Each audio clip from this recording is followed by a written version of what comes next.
Today, I want to tell you a story so raw and haunting that it feels carved straight into the wind, set in the lawless frontier of the Wild West, where mountains hide secrets and survival is never guaranteed. This is a place where power, greed, and fear collide, and one wrong decision can cost you your life. It started with a wounded man passing a lonely cabin, a moment that should have meant nothing, but instead changed two destinies forever. Before we kick off this adventure, don't forget to hit like on the video and tell us in the comments where in the world you're watching from. The wind in Silver Creek did not drift or sigh. It howled. It poured down from the northern highlands, sweeping over flat-topped ridges, carrying the sharp scent of dry sage and ancient dust.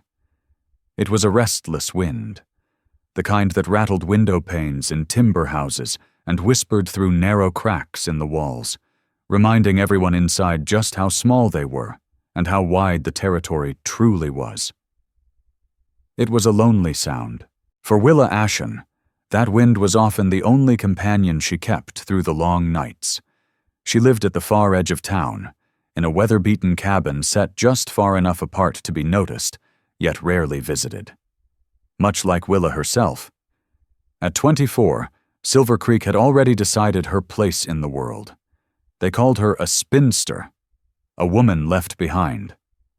What they never understood was that Willa was not unwanted. She was guarded. She was a seamstress, the finest in the valley. Her hands were small, frequently marked by needles, yet steady and strong. Day after day she bent over coarse denim and worn canvas, repairing torn coats, frayed hems, and threadbare sleeves.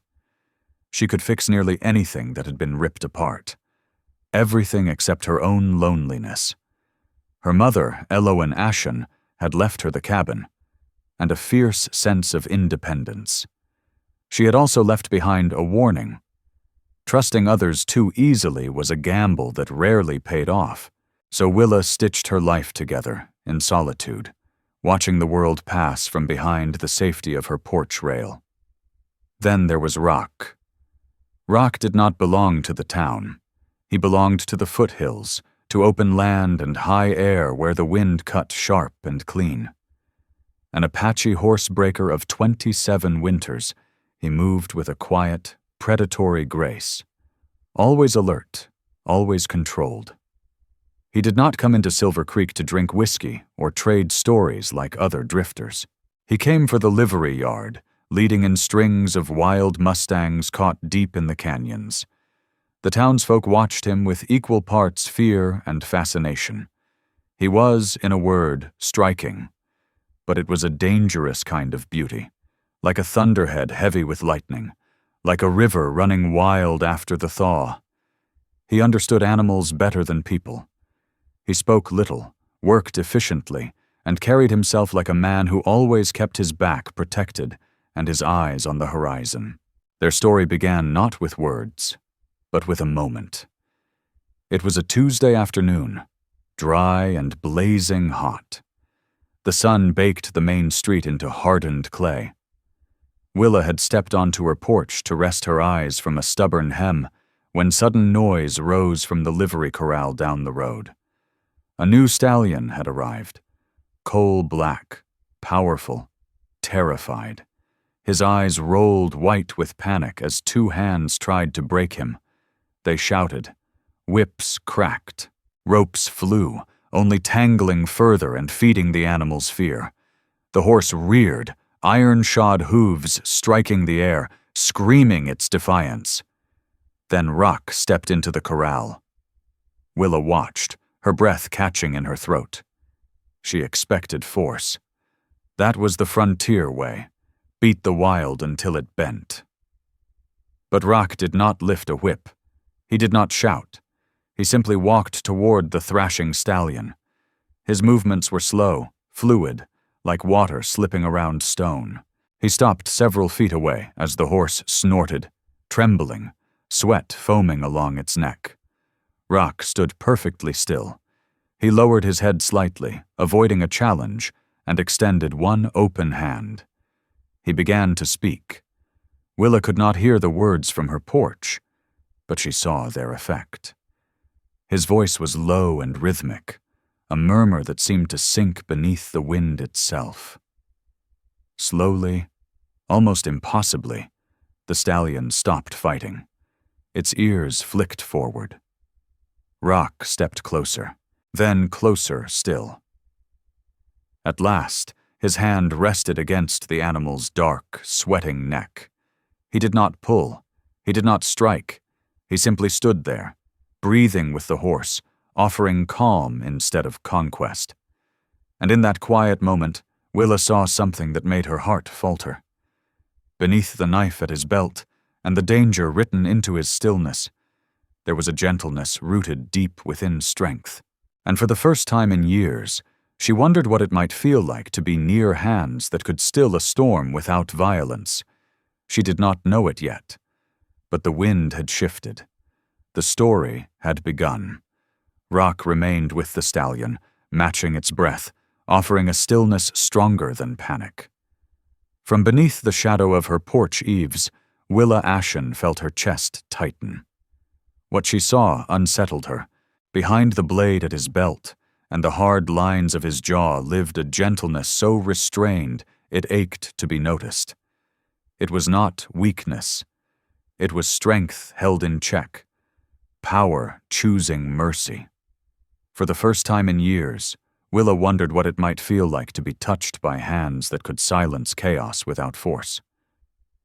She did not realize it then, but the wind had shifted. The story had already begun.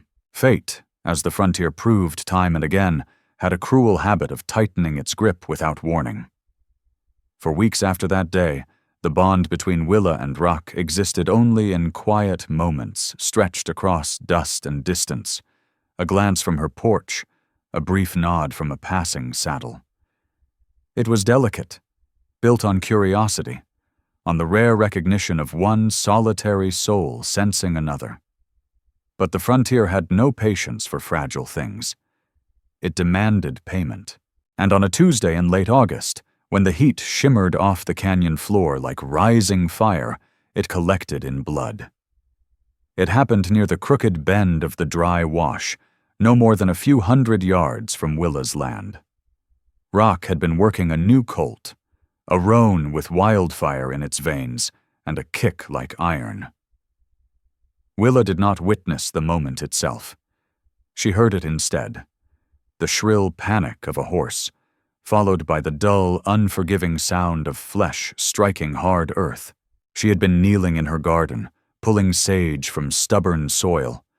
When she looked up and saw him on the trail, she knew something was wrong. He no longer sat his horse with that effortless balance.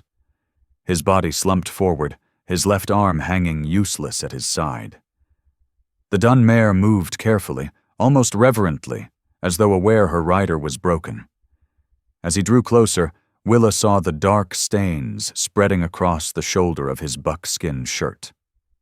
A hoof had caught him, glancing but brutal, flesh torn, bone likely cracked. Most men would have shouted for help, driven their mounts hard toward town and a doctor. But Rhak was not most men. His face was carved from stone, color drained, sweat beading along his brow. His jaw was locked tight enough to splinter steel. He meant to pass her gate, meant to carry his pain back into the foothills, to suffer alone like a wounded wolf. He dipped his head in passing, an echo of a greeting, and urged the mare onward. But Willa Ashen did not step back. She did not wave. She did not hesitate. She opened the gate and placed herself squarely in the horse's path. There was no smile, no softness in the gesture, only the same unyielding resolve she used to silence town gossip. She seized the mare's bridle and brought her to a halt. Rhak looked down at her, his eyes dulled by pain, his breathing shallow. He tugged weakly at the reins, trying to angle past her. "I'm fine," he muttered, the words scraped raw. Willa did not release the bridle. Her gaze traveled from his ashen face to the blood soaking his sleeve, dripping steadily into the road dust. "You're lying, Rhak," she said, calm and certain, "and you're being foolish." She tightened her grip. "That's arterial bleeding. You won't make it to the ridge before you collapse." She did not ask for permission. Turning the horse toward her cabin, she spoke again, firm as iron. "Get down, now, before you fall." Whether it was blood loss or the shock of being commanded, Rhak obeyed. He slid from the saddle, staggering as his boots hit the ground.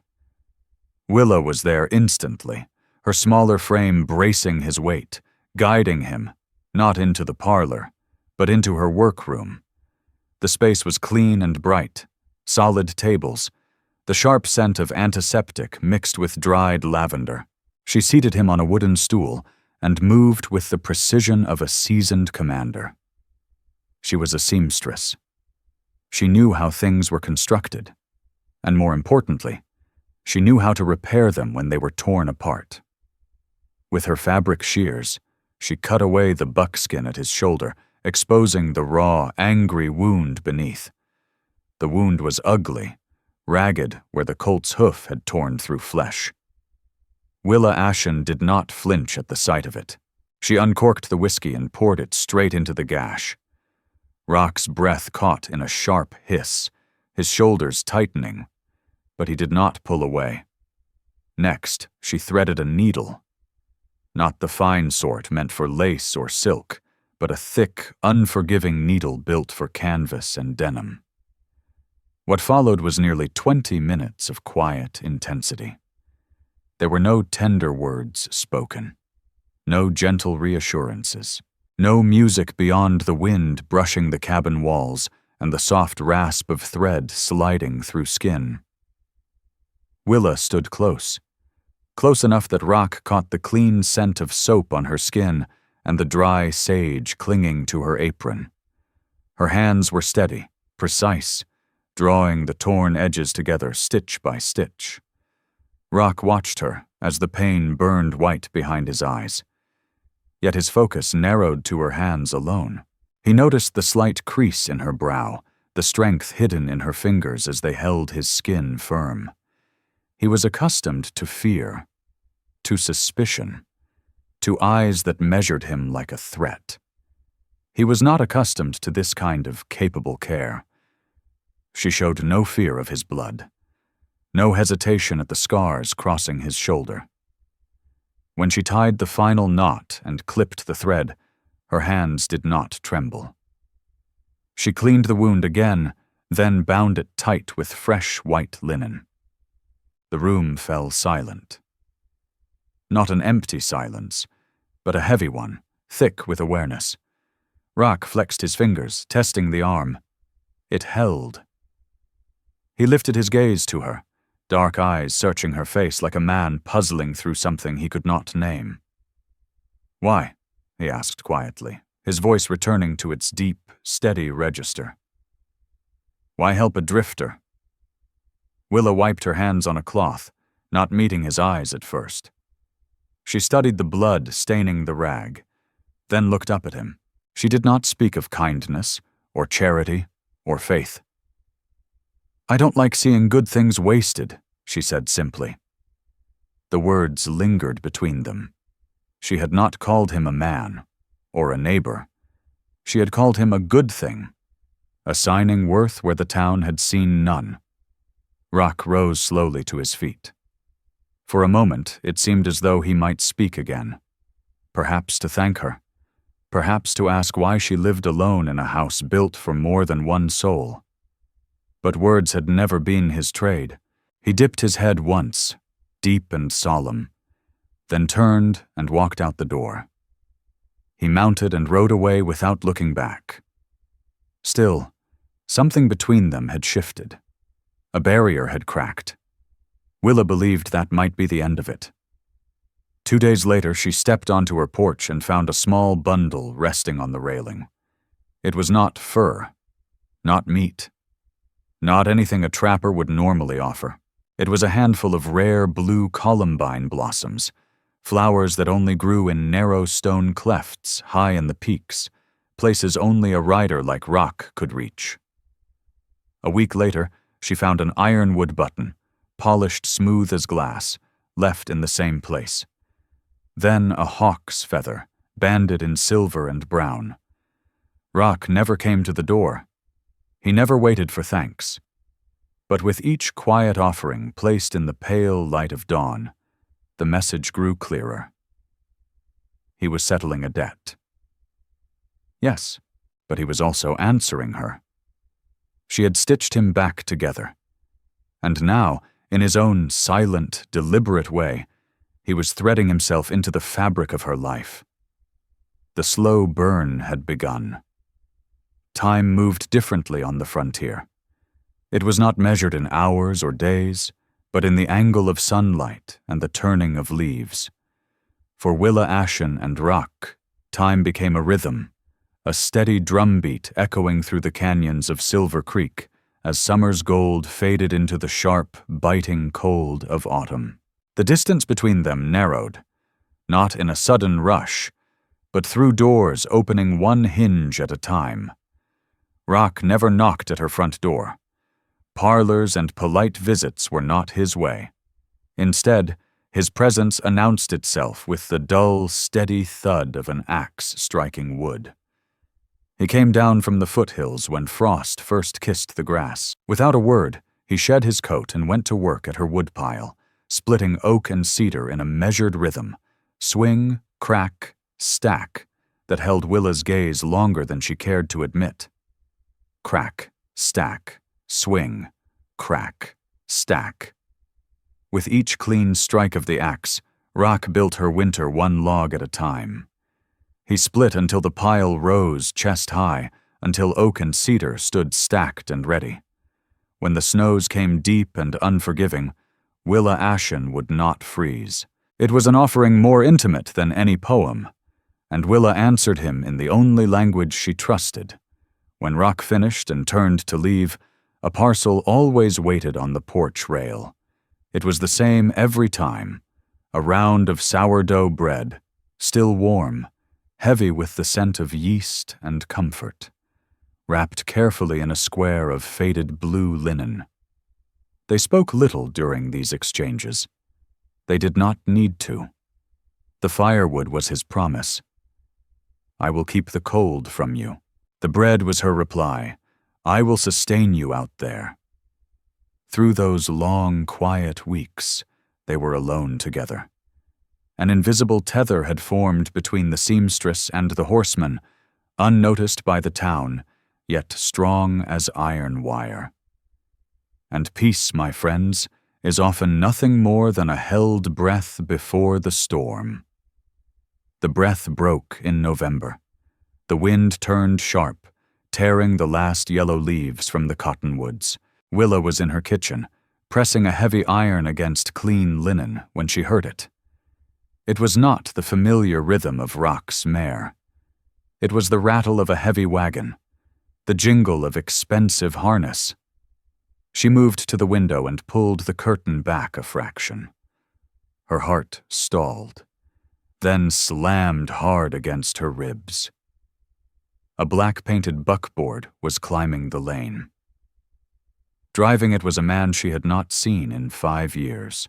His shoulders sagged, his hat pulled low, but she knew the set of that jaw. The careless way he handled the reins. Edrin Ashen, her father. And he was not alone. Beside him sat a man who carried himself like ownership came naturally. He wore a charcoal wool suit, a silk vest, and a wide-brimmed hat that cast his eyes in shadow. He sat upright, still, studying Willa's cabin not like a visitor, but like an appraiser. That man was Mortimer Voss. The valley knew his name well. He was the cattle baron steadily devouring the land, acre by acre, fencing open range into submission. Willa did not run. She did not hide. She set the iron on the stove, smoothed her apron, and opened the door as the wagon creaked to a halt. "Junebug," Edrin said, his voice rougher than she remembered, rasped thin by cheap whiskey and too many nights at card tables in Tucson. He climbed down, forcing a smile that never reached his eyes. "You're looking, well, thin, but well." Willa stood firm in the doorway, blocking entry. "I thought you were dead, Edrin." He flinched, not from cruelty, but from truth. "Now is that any way to greet your father? I came home." He gestured awkwardly toward the wagon. "And I brought company." Mortimer Voss stepped down. He was a large man, heavy but solid. Silver rings glinted on his fingers in the cold light. He did not smile. He studied Willa the way a wolf measures a stray lamb. "Miss Ashen," Voss said, his voice smooth and hollow of warmth, "your father has spoken highly of your abilities." "My father tells a great many stories," Willa replied, her knuckles whitening on the doorframe. "Most of them aren't true." "Let us in, girl," Edrin snapped, false cheer giving way to irritation. "It's cold, and we've got business, important business." Every instinct screamed at her to refuse. Still, Willa stepped aside. She would not be accused of lacking courtesy, not even toward ghosts and predators. They sat at her small kitchen table. The room, usually warm with the scent of bread and soap, felt suddenly tight and airless. Stale tobacco and expensive cologne filled the space. Edrin stared at his hands, fidgeting with his hat brim, fingers trembling. Voss, meanwhile, watched her without blinking. "I'll be brief," he said at last. "Miss Ashen." He placed a folded document on the table. "I am a man who believes in expansion. This valley represents the future, and I intend to own the future." He tapped the paper with a thick finger. "Your father," Voss continued evenly, "has a fondness for games of chance. Unfortunately, luck has not been kind to him. He was a man who lived for the thrill of risk. Unfortunately, fortune had never been loyal. Edrin Ashen had lost badly at Mortimer Voss's tables in the city. Lost more than coin could settle. When Willa's eyes dropped to the document, she recognized the slanted signature at the bottom at once. Her father's hand. Beside it were the details that stole the breath from her chest. The cabin, the garden plot, access to the creek. "You gave it away," Willa whispered. The room tilted. "You gave away my home." "I didn't sell it," Edrin snapped, finally lifting his head, defensive and small. "I wagered it. I thought I had the hand, Willa. 3 kings. It was supposed to be a sure thing." "You gambled my mother's house," Willa said, her voice shaking now, fury long buried clawing its way free. "You abandoned us. You let her die alone, and now you come back to take the roof over my head?" "It's finished," Mortimer Voss interrupted, his voice slicing cleanly through the emotion. "The deed is mine. By law. You are occupying property that no longer belongs to you." He leaned forward, chair groaning beneath his weight. "That said," Voss continued, a thin gleam entering his eyes, "I am not without mercy." Willa felt it then. The shift. "I require a housekeeper," he said smoothly. "My estate is large, and dependable help is scarce. Your father assures me you sew well, cook well, and follow instructions." The meaning pressed down on her like suffocation. This was no offer of work. It was ownership. A cage disguised as opportunity. "You may work off the interest," Voss went on, smiling at last, a smile that chilled her blood. 10 years of service. After that, perhaps we discuss returning the deed." Willa looked to her father. Edrin stared at the floor. He knew exactly what was being demanded. And he had agreed. Something inside her did not break. It hardened. Fear drained away, replaced by the cold clarity her mother once carried. Willa Ashen's fire. Willa stood. She placed both palms flat on the table and leaned toward the cattle baron. "Get out." Voss blinked, mildly entertained. "Pardon me?" "Get out of my house," Willa repeated. She turned then, her gaze cutting into her father. "And you, take your debts and your lies and leave my land." "It isn't yours anymore," Edrin shouted, springing to his feet, face flushed and wild. "You stupid girl, I'm trying to save you. You're alone, with nothing. Mr. Voss is offering you a future." "He's offering me a prison," Willa shouted back. "This house is my mother's blood. It is not your poker chip. I would burn it to the ground before handing it to him. And I would rather die than serve a man like that." The silence afterward was absolute. Then it shattered. Edrin lashed out, the reflex of a weak man stripped bare. His arm swung wide, striking Willa across the face. The crack echoed through the cabin like a gunshot. She staggered, catching herself against the stove, pain blooming hot and fast. Copper filled her mouth. She raised a hand to her cheek as the bruise flared beneath her skin. Edrin stood frozen, breath ragged, horror dawning too late. Mortimer Voss did not react. He watched the violence with distant curiosity, then rose calmly, straightening his cuffs. "I see you require time to adjust to your circumstances," he said evenly. "You have 24 hours. He lifted his hat. "Tomorrow at sundown, Miss Ashen, I will return. Be packed, or my men will handle the removal. They are not known for kindness." He moved toward the door, passing Edrin without a glance. "Come," he said coolly. "Let her tend to her face. She'll need to look presentable for her new position." Edrin lingered, mouth opening as if to speak, perhaps to beg, perhaps to apologize. Willa turned her back. She stared at the wall, fingers pressed to the swelling bruise, and listened as the door closed. The wagon creaked away.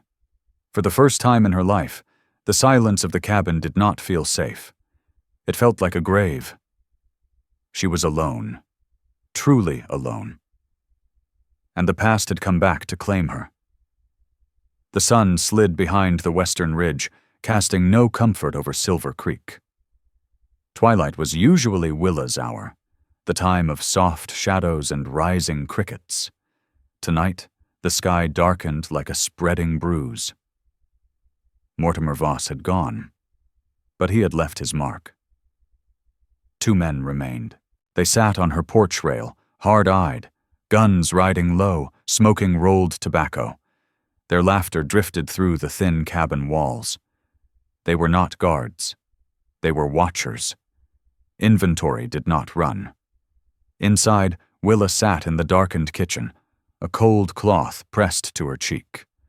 To her, their voices sounded like vultures circling, waiting for the wounded to stop struggling. 24 hours. That was the mercy men like Mortimer Voss believed in. 1 full turn of the earth to decide whether a woman would become property inside a stranger's house or be cast into winter with nothing but the clothes she wore. Inside the cabin, the air had gone cold. The fire had collapsed into gray ash, but Willa Ashen did not move to stir it. She sat frozen, caught between the ghosts she had buried and the monsters now standing in her doorway. Then the wind changed. The horses in the paddock fell silent. The crickets stopped their song. Even the 2 men on the porch cut off their laughter, sensing the shift. The heavy charge that comes before lightning splits the sky. Rhak did not approach by the main road. He did not ride the dun mare to the gate. He emerged from the tree line at the edge of the yard, moving on foot, silent as drifting smoke. Miles away, he had felt it, a tremor in the ground, a wrongness carried on the wind. The eagle eye did not only see what stood before it sensed what was missing, and something vital had gone wrong in the valley. He stepped into the clearing, fading light catching the silver conchos at his belt. The 2 guards straightened, hands hovering near their pistols. They were used to bullying farmers and debtors. They were not used to facing something that looked carved straight out of the mountains. Rhak did not acknowledge them. He walked past the porch steps, as if they did not exist, boots making no sound on the packed earth. "Hey!" one of them barked, stepping forward. "Nobody goes inside. Boss's orders." Rhak stopped. He turned his head slowly and fixed the man with a stare stripped of warmth, utterly empty of mercy. The guard took an unconscious step back. Rhak said nothing. He simply held the gaze until the man looked away, throat working as he swallowed. Then Rhak opened the door. He found Willa in the kitchen.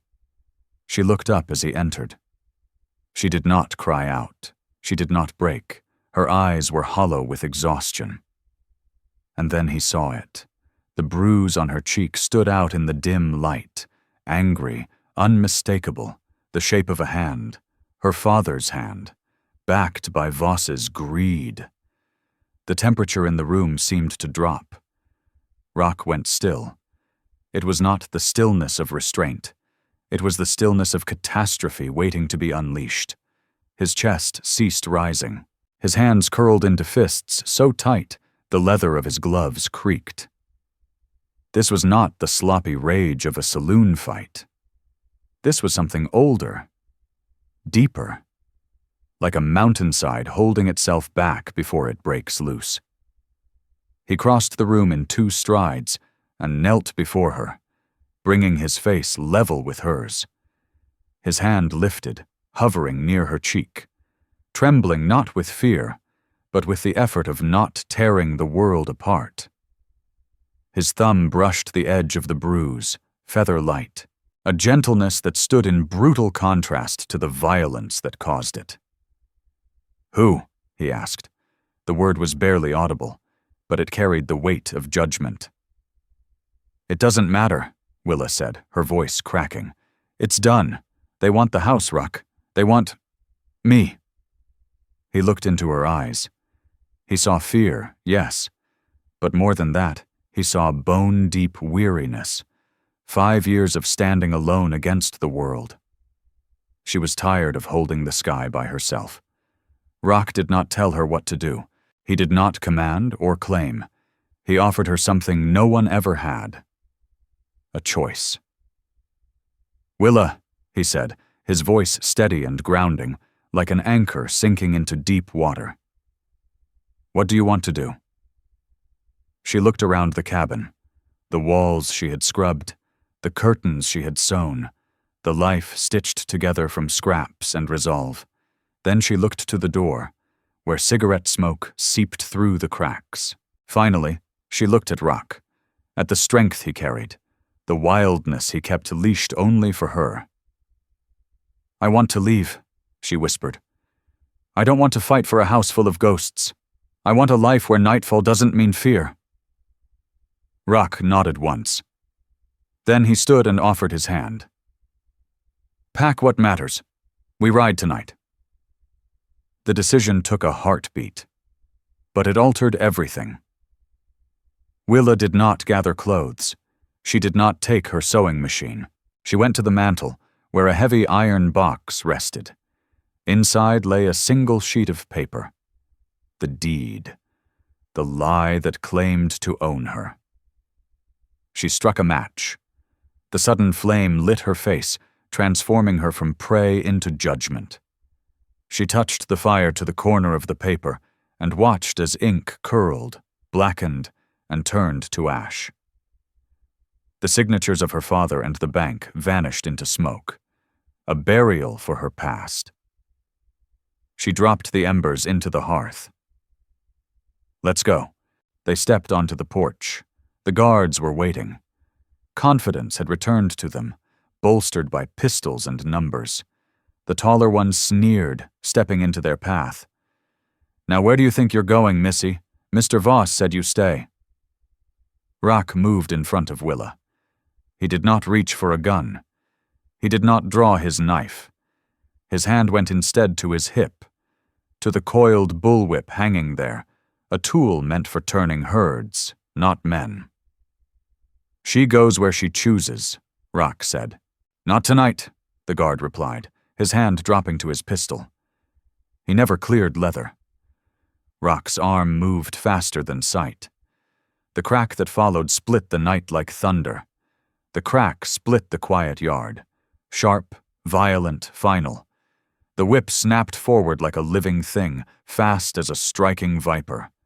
Rhak did not aim for the man's face. He was not cruel. The leather looped clean around the guard's wrist. With one brutal pull, Rhak yanked. The man left his feet and slammed face first into the dirt, his pistol skittering away into darkness. The second guard froze for half a heartbeat, panic flashing across his face as he fumbled for his gun. Too slow. Rhak was already there. He surged forward, driving his shoulder hard into the man's chest. The breath exploded from the guard in a strangled wheeze as he crumpled against the porch rail, sliding down in a heap. It was over in seconds. Clean. Efficient. Absolute. Rhak did not strike again. He did not need to. He stood over them, the whip loose in his hand, silent and unmoving, like judgment given form. "Tell Mortimer Voss," Rhak said, his voice carrying toward the trees. "The debt is finished." Then he turned to Willa Ashen. He did not wait for her to reach the horses. He stepped in, lifted her clean off the ground, his hands firm around her waist. For a brief moment, her feet left the earth entirely. The contact stole her breath. He held her close, then set her onto the saddle of the dun mare, her skirts fluttering in the night air. Rhak swung up behind her, no saddle for himself, only the horse's warm back and Willa between his arms.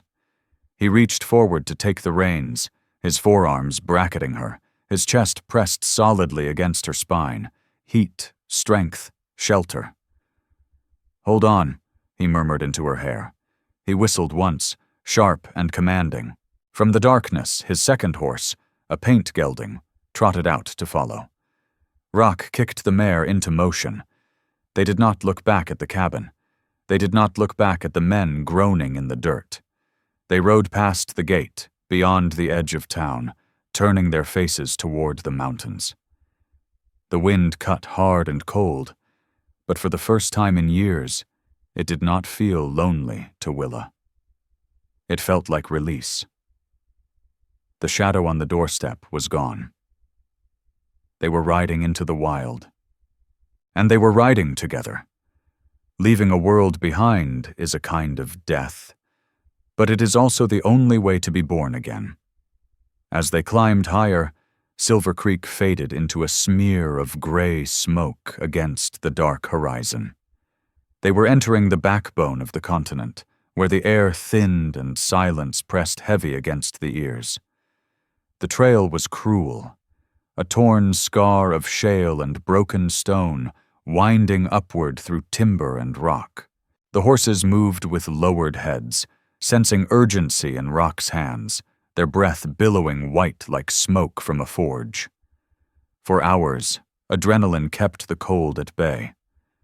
Then the moon rose, a pale, watchful eye, and the temperature plunged.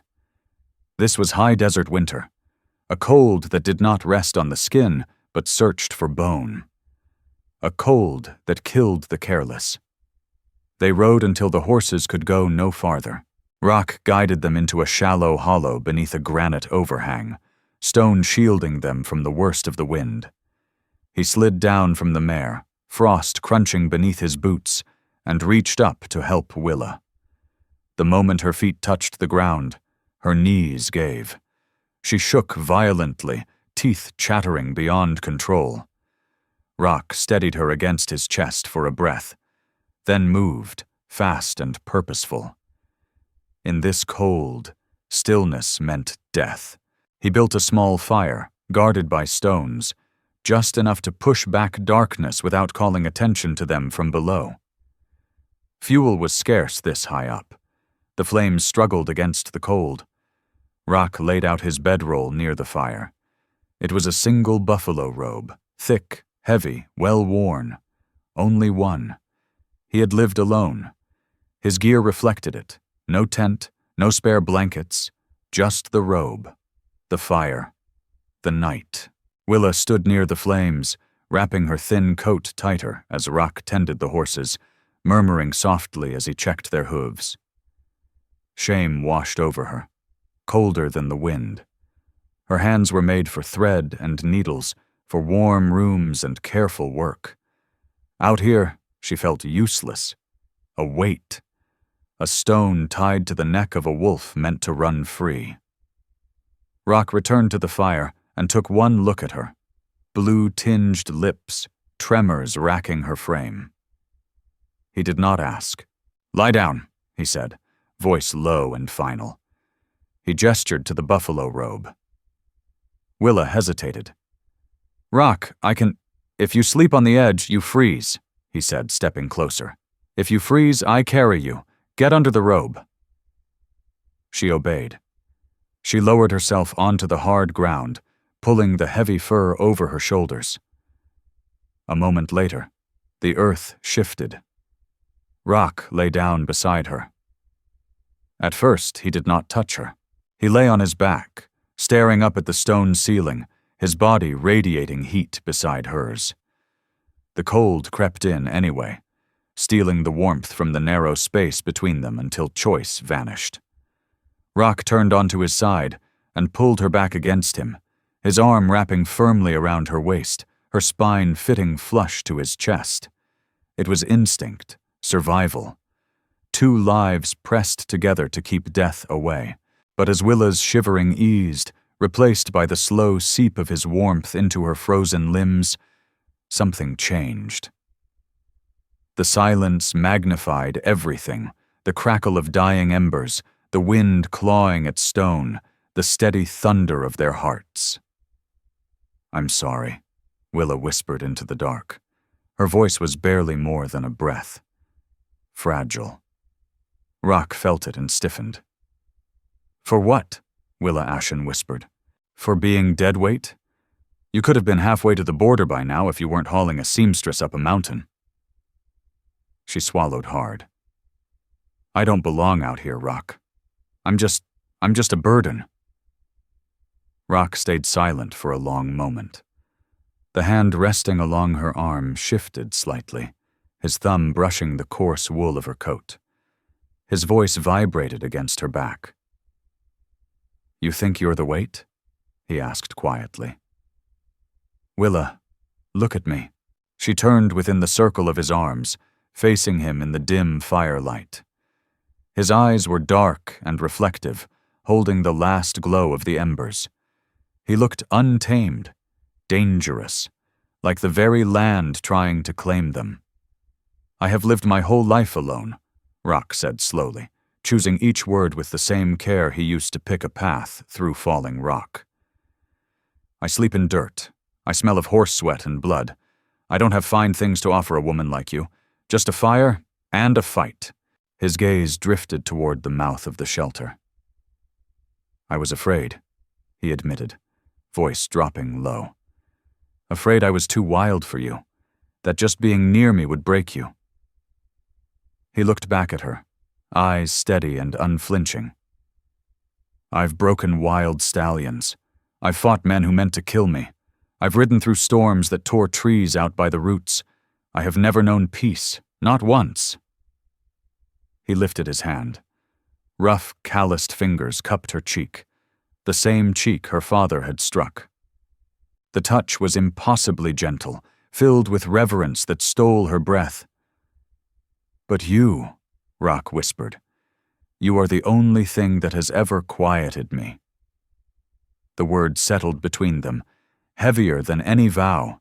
He was not offering protection. He was offering surrender, the wolf lowering his head. Willa lifted her hand and covered his. The fear of pursuit, the shame of debt, the sting of the slap. All of it melted away. "Then don't break," she whispered. "Just hold me." And he did. The change was subtle, like a season turning. They were no longer just two people surviving the night. They were a man and a woman who understood that safety did not live in walls or deeds, but in the circle of each other's arms. There was no desperation in the way Rhak drew her closer. It was slow, intentional, a claiming born of trust, not force. The rough wool between them no longer mattered. Warmth bled through, deeper than fabric, his breath against her forehead, the steady rhythm of his heart beneath her palm. Outside, the wind screamed. Inside this small pocket of the world, they were whole. They slept tangled together beneath the single buffalo robe as snow began to fall softly, erasing their tracks and sealing them away from the life they had fled. They had entered the wild as fugitives, but in the quiet of the mountain, they became something else. They became a home. There are places in this world that never appear on maps, places where the wind stops raging and settles into a whisper, where water runs clear and sweet, where the world of men, with all its debts and cruelties, cannot follow. Rhak knew such a place. After days of riding through snow-choked passes, they descended into a hidden cut in the earth, a high-walled canyon known only to the Apache elders of his bloodline. As they slipped through the narrow opening, masked by twisted juniper, the air shifted. The brutal cold of the peaks gave way to sheltered stillness. Willa pushed back her hood and looked up. An oasis. Green grass spread across the valley floor, fed by a spring that never froze. Cottonwoods lined the creek like silent sentries, bare branches waiting for spring. It was wild, but it welcomed them. Rhak reined in the horses and said nothing. He only looked at her, tired, open, waiting. Willa slid from the saddle and reached into the deep pocket of her coat, the same coat she had worn the night she fled her old life. Her fingers closed around something small and hard. Seeds, squash, beans, wildflowers, saved from Willa Ashen's garden. Not for any plan, but for a hope she had never dared to name. She looked at the soil, then at Rhak. "We can build here," she said softly. And they did. Life slowed, falling into step with the seasons. They raised a cabin from cedar and river stone, not grand, but solid. Rhak shaped the roof to bear heavy snow. Willa packed the walls with clay and dry grass to hold warmth inside. When spring arrived, spilling purple and gold across the canyon, Willa planted her seeds. She knelt in the dirt, hands once made for fine stitching, now strong and brown from sun and labor. She drew life from the earth, just as she had drawn the humanity back into Rhak. He returned to the only craft he knew, building a corral of rough timber and riding into the high meadows to gather wild mustangs. But the breaking had changed. Once, he would have fought them into submission. Now Willa stood by the fence, calm and present, teaching him that patience outlasted any whip. She walked into the corral with him, her steadiness grounding both man and beast. They became a legend of two, the horseman and the healer. Rhak gave direction. Willa gave trust. Together they gentled the wild without ever shattering it. But peace is jealous, and fear is a ghost that waits. A year later, as aspens turned to trembling gold, a shadow slipped across their paradise. Rhak stood by the creek, washing sweat from his face. When the old instinct locked his muscles in place, Rhak's eagle-sharp focus snapped upward toward the ridge. High against the pale blue sky stood a single rider, a man with a long rifle strapped to his saddle. A bounty hunter, maybe. Or just a drifter hunting a pass through the mountains. Rhak's hand slid toward his rifle, but he did not raise it. Willa Ashen stepped to his side. This time she did not shake. She reached for Rhak's hand and threaded her fingers through his. Together they stood perfectly still, holding their breath, watching. They were concealed by the life they had built, by trees, by shadow, by silence, by the sheer unlikelihood that anyone lived here at all. The rider stopped. He looked down into the canyon, looked straight at them, or so it felt, but he saw only stone and shade. The man turned his horse and vanished over the ridgeline. Rhak let out a slow breath he hadn't realized he was holding. He looked at Willa, and a quiet smile crossed his face. That was the moment they understood. The people they once were, the forgotten seamstress and the Apache outcast, were gone. In their place stood ghosts. Free to haunt this beautiful canyon for as long as they wished. The world had forgotten them. And that was the greatest gift of all. 5 years later, the herd had flourished. 20 horses grazed in the meadow, their coats gleaming like polished copper beneath the sun near the paddock. A child sat atop the back of an old, gentle mare, a little girl of 4. Her hair was black as raven feathers, her eyes deep and thoughtful, mirrors of her father's quiet strength. Rhak walked beside the mare. The man once feared, the man who had once sent towns into panic. His scarred, calloused hand reached up, not holding a weapon, not holding a whip. He carefully adjusted the small fingers of his daughter. "Easy, little bird," he murmured, his voice a low, steady rumble of love. "You don't pull, you ask." Sarah Ashen listened. From the porch of the cabin, Willa watched them. A basket of vegetables rested against her hip. She saw the husband who cherished her, and the daughter who would never know the terror of debt or the cruelty of a raised hand. She smiled, and the wind carried that smile through the canyon. Some say they vanished, some say they perished in the winter snows, but the wind that moves through that canyon knows the truth. They did not run away from life. They ran toward it, and in the stillness of the wild, they found a love no debt could ever buy. Finally, let me send my deep thanks to you. Thank you for listening. If this story has touched your heart, I invite you to stay with us to discover more true tales of the Wild West.